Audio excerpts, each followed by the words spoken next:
Good morning. Happy Valentine's Day. I have something to share with you this morning. So some of you might be familiar with the VIA strengths, character strengths, and some of my strengths are love and kindness and perspective. And going along with the vein that I started yesterday, which is that I shared that what I'm doing with the show is actually my own heat experience, my own stretch assignment. And it's helping me grow as a leader. I want to be vulnerable and share this with you today. So, yesterday, I noted in the group that I had a difficult day. And so, what was going on for me was that was a blip with the show. So, one of the things that always comes up with doing an online show is that the experts who have committed to emailing their lists, their followers, and telling them about the show, they tend to hedge or back out. Things come up for them, and it could be a myriad of reasons that they feel like they don't want to email their lists about the show. So the way this model works, it's a collective, generous model. So the idea being that I'm new in this space and I don't have a following yet in this space. And so what I bring to the show is the production of it, right? All the time and the money that's necessary to create this large endeavor. And what the experts bring is their expertise and their content and their connection and also their followers because they are established and they do have followers. And so if it's mission aligned and their followers would truly be interested in watching a show called Women Leading Fearlessly, then it's a win for them. So they get a platform and that I'm providing for them, and they get content that is valuable for their followers. What I get is exposure and learning from them, and then of course you all get the content and the wisdom that we share with you. So this model is going for like a win-win-win.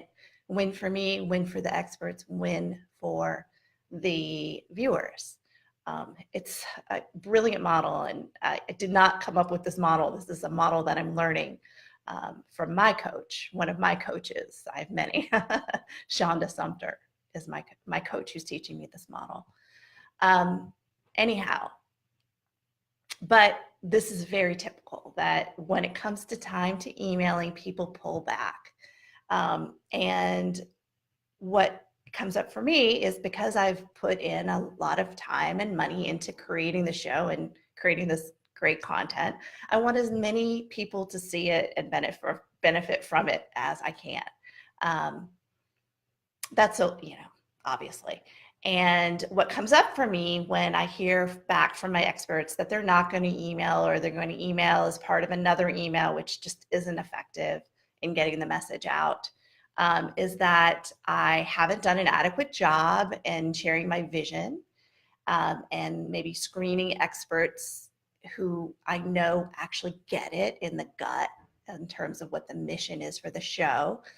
And it also puts me in a position to consider if I should do anything about it, if I should have a conversation with them and address it. And that brings up fear for me, right? Because these are people that I greatly admire. I read their books. I learn from them. They're my teachers, right? So it brings up a whole bunch of old fear-based stories for me that I am not deserving of their audience, perhaps, or I don't think that the show is good enough and maybe provides enough value. And these are just all made up stories that go back to my old way of thinking. So that's where I was last night when I left the office and I posted in the group that I had a difficult day. And I left, I was in fear and I was in sadness. And I'm being very vulnerable here and sharing this with you because I want you to understand my change in perspective, which is more in line with how I want to live my life and spend my time more in this new space.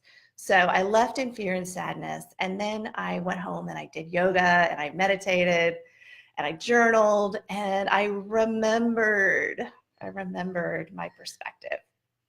And this is what I want to share with you. What I remembered is that it does not really matter if they email. But what does matter is that I remember this perspective and I share it with you. So my worries that their followers wouldn't appreciate the show is my own fear-based and scarcity-based beliefs. Because the truth is that if I value the fundamental idea that's driving the show, which is that what holds humans back, and I'm concentrating on women, but what holds humans back from bringing their gifts into the world and being their authentic selves and being more them is fear, and irrational, unsubstantiated, and unnecessary fears. And I believe that to the core of my being, that holds people back. And it's probably what's holding you back. It's what holds me back. And therefore, this perspective in this show is valuable. So, what I want to share with you is that I now understand that we create our own realities. I've shared this with you in a previous video, that our beliefs create our realities because our circumstances are neutral, truly. And it's our thoughts and our feelings about our circumstances that create our experiences. Okay, so there's a quote by Henry Ford, and I do have notes here because this is truly profound what I'm trying to share with you. So I wanted to get some clarity around it before I share it. There is a quote attributed to Henry Ford that whether you think you can or you think you can't, you're right. And I truly believe that because that's the power of belief. And if you don't believe that belief in oneself is enough to make a substantiated change in this world, I want you to think about Donald Trump.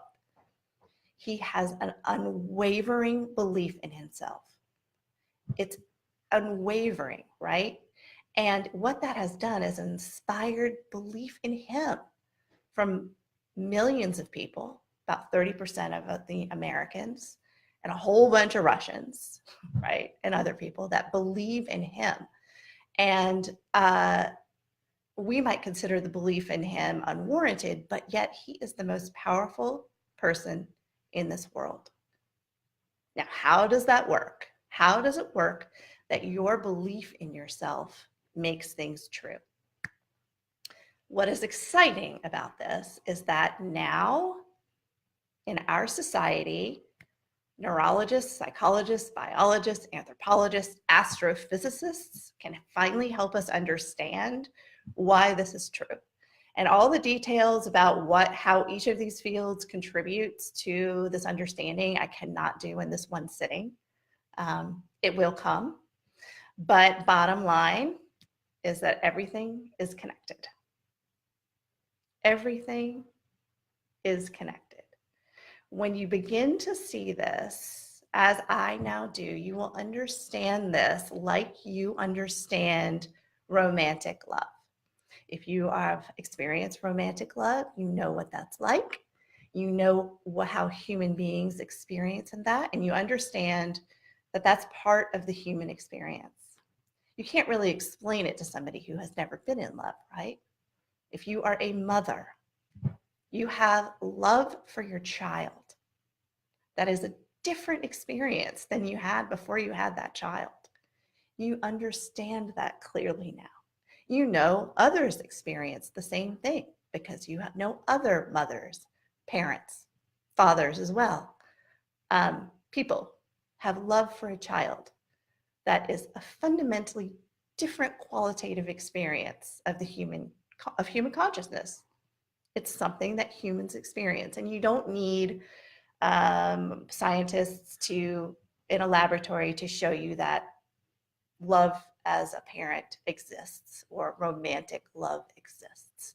So when you understand that everything is connected, you will understand it at that level, at that, oh, this is part of what human experience is. This is part of what humans know. But I am going to try to explain it to you intellectually because this is my mission in life, to help others understand. Okay?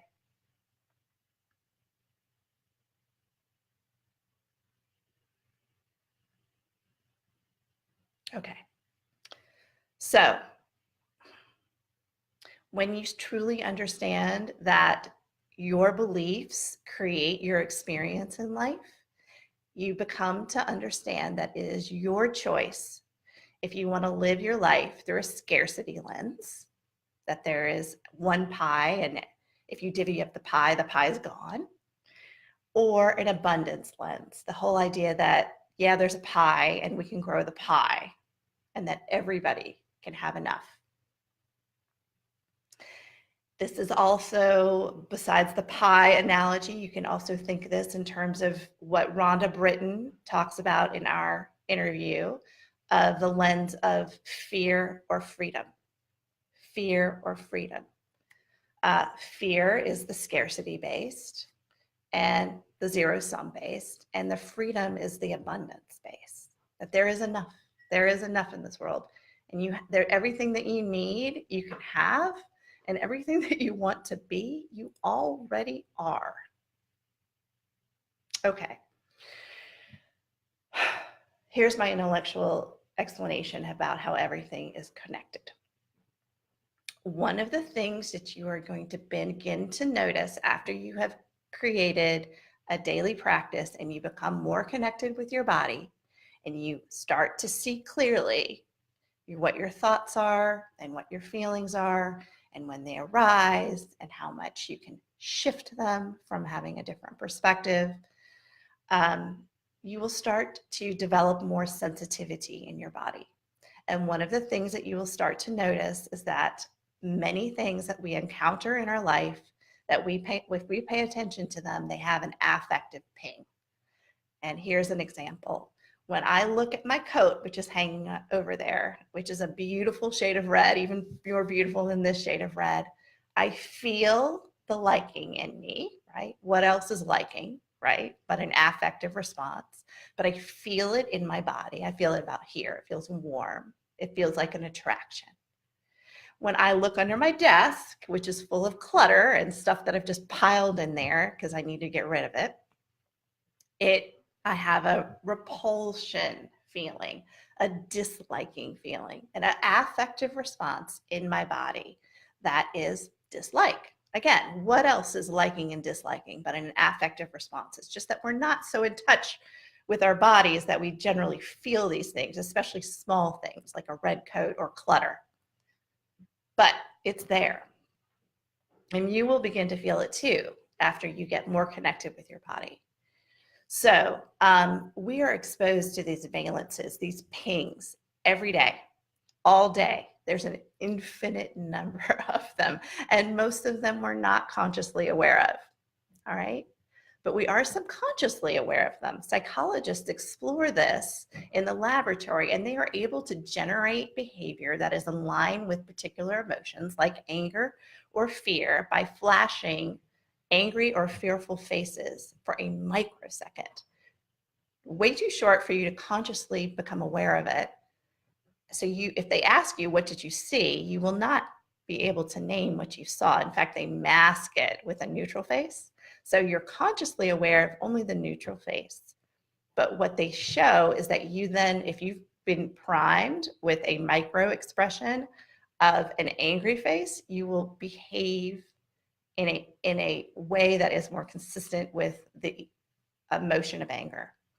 Or if they elicit the fearful with the fearful face, you will behave in a way that is more in line with a fearful response. Really, okay? This has been conducted in laboratories over and over again. Okay, so That alone hopefully will give you some insight into the vast array of causes of any feeling state. Any person at any given time has probably, well, certainly an unknowable, and I might even say an infinite number of factors that go into creating their experience in any given moment. So, given that, does anyone actually cause another person's feelings, thoughts, or behaviors? No, because there is never one cause. Never one cause. And here's another paradox. I keep talking about paradoxes, and it's part of where you grow to is being able to hold these paradoxes in your mind at the same time. Whatever feeling you're currently holding, so even though you don't cause anyone else's thoughts, feelings, or behaviors, whatever feeling you are currently holding, whether it be anger, fear, or love, you are broadcasting that into the world. You're broadcasting it into the world. And through your micro expressions and your own overt behaviors, you are introducing more of whatever that affect is into the system, into this reality that we create together at any given time. So I know that's really hard to hold in your mind at once, that you don't cause it, yet you influence it, because what we are actually doing is we are creating an experience together. That's what we do. Okay. So how can one not affect, but affect at the same time? I don't know, but the best intellectual explanation I have is that, again, we emerge together.